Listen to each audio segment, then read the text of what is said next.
Fox 18 News at 7 continues. Crews are still searching for the man who fell in the Mississippi River. What equipment they're using to find him. And a moment, months in the making, how firefighter Adam Kane is feeling after his first day back on full duty. Live from the Local 4 News Studios, this is Fox 18 News at 7 in high definition. Hi again, everybody, and good morning. I'm Redrick Terry. And I'm Alexandria Ikomoni. Thanks for watching Fox 18 News at 7. The search is still on for the 35-year-old man who fell in the Mississippi River over the weekend. Crews have been using all their equipment to help those efforts. You're looking at the East Moline Fire and Rescue boat that has been used since the beginning of this search. Now, the city got the boat in January of 2018. Battalion Chief Derek Anderson says it took 4 years to get the grant.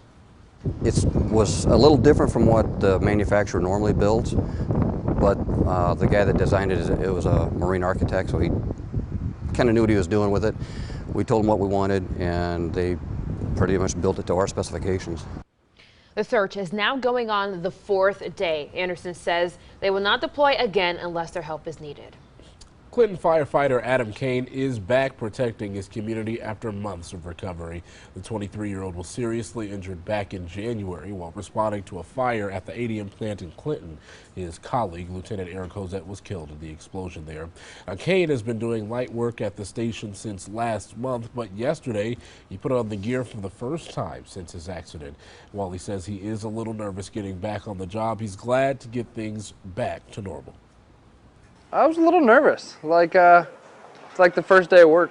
You know, you get nervous coming into work the first day, and it'd been a while since, I've been on shift. According to my doctors and physical therapists, and they thought it was going to be a lot longer before I could come back. So I'm very grateful for how quick the recovering went. And Kane says he's still getting back into the swing of things. He credits the support of the public and the help from his family to keep fighting. The man accused in the murder of a University of Illinois student has been found guilty. Now, Brett Christensen has been convicted on all counts of kidnapping and lying to the FBI. The process didn't take long since the defense admitted Christensen was responsible for the death of Chinese exchange student Ying-Yang Zhang. The penalty phase for Christensen is expected to last several weeks. Prosecutors are calling for the death penalty, and the defense is fighting for Christensen's life.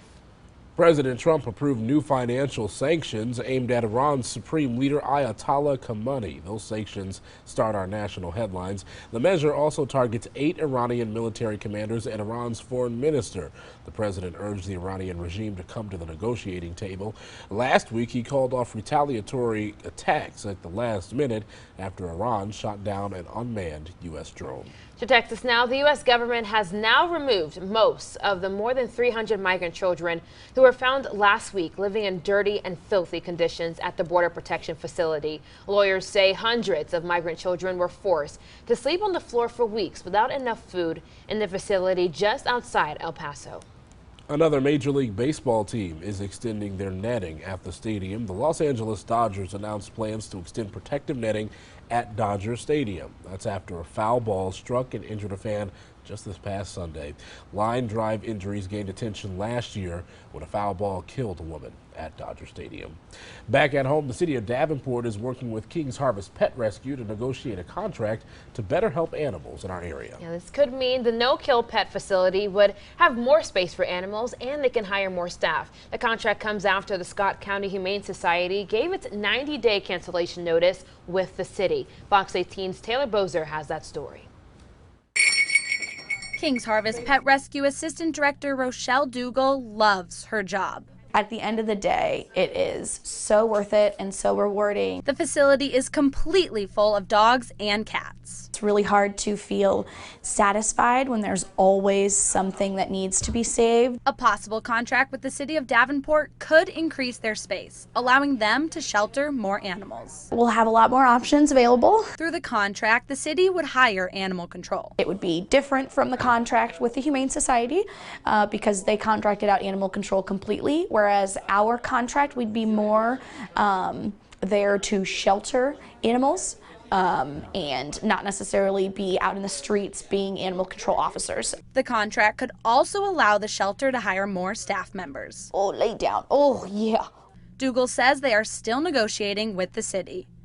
Brandon Wright with the City of Davenport says they are working quickly to get the contract together. With the full shelter, Dougal asks if people find an animal to post on Facebook or put up flyers. An owner usually comes forward, and after a week, if not, that would then be the time to bring the animal to us, and we would be able to even adopt it out if an owner doesn't come forward. Taylor Bozer, Fox 18 News. Well, it'll be nothing but net at Beyond the Baseline in Davenport today. Now, it's all part of their annual fundraiser to shoot as many basketballs to help raise funds for the Quad Cities Child Abuse Council. The basketball clinic kicks off this morning, and Fox 18's Andrea Medina joined us live in Davenport. Good morning, Andrea. How many shots do players actually have to make to meet their goal?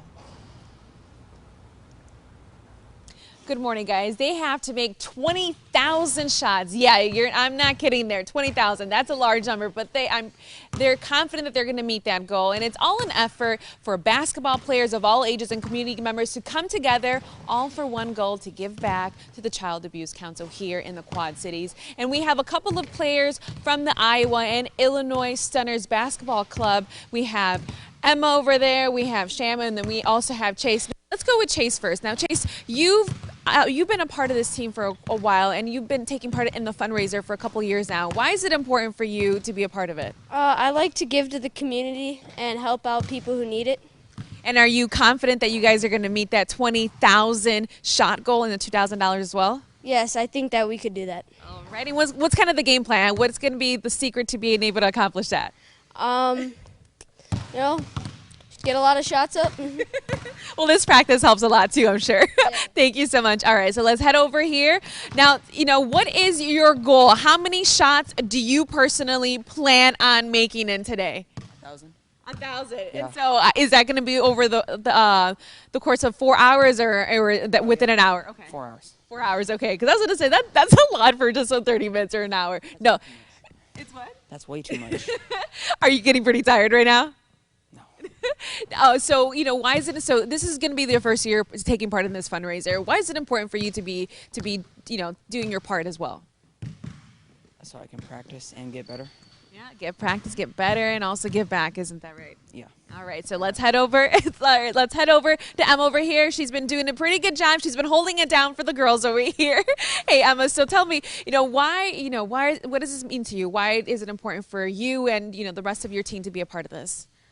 It's important to give other kids the chance to get better and at basketball and just helping them out. Yeah, and so you have a pretty good arm. I've been seeing you make some shots in there. So what would you say is kind of the advice for people, or to make sure that they would convince people to come out, giving them some tips?